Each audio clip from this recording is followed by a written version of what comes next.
Ground বন্ধ ছিল, গরিব মানুষকে বঞ্চিত করা হচ্ছিল। এই সমস্ত প্রকল্পে দুর্নীতি হয়েছে, তাই কেন্দ্র সরকারও পয়সা দেওয়া বন্ধ করেছিল। আবার পয়সা আসছে এবং 125 দিনের কাজ হবে যেরামজি, যাতে গ্রামের মানুষ সুবিধা পান এবং নিয়মিত চলবে।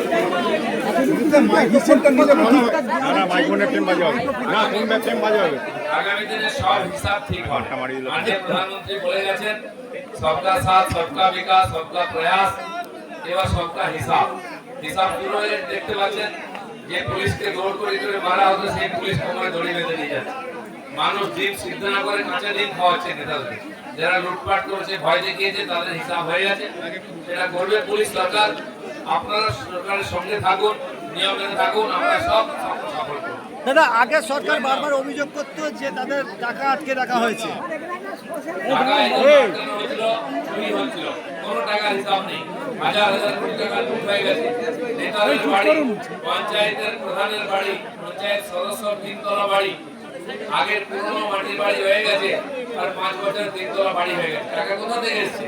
অথচ যারা পাওয়ার কথা আবাস যোজনার বাড়ি, তারা পাননি। সেই জন্য প্রায় 30 লক্ষ নতুন লোককে আমরা আবাস যোজনা, শৌচালয়ের সুবিধা, 125 দিনের কাজের সঙ্গে যুক্ত করবো, যারা আপনি পাননি।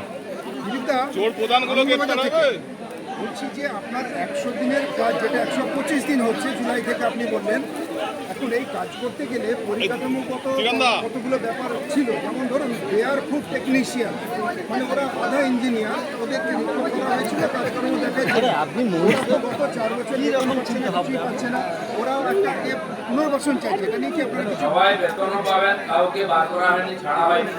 আমাদের অনেক কর্মচারী লাগবে, আমরা প্রায় 11,000-এর বেশি নতুন কর্মচারী রিক্রুটমেন্ট করবো। তার জন্য ফাইন্যান্সিয়াল ফাইল পাঠিয়েছি, হলেই পরীক্ষা দিয়ে স্বচ্ছভাবে নিয়োগ হবে, যাতে সুচারুরূপে আমাদের পঞ্চায়েতের কাজ চলে।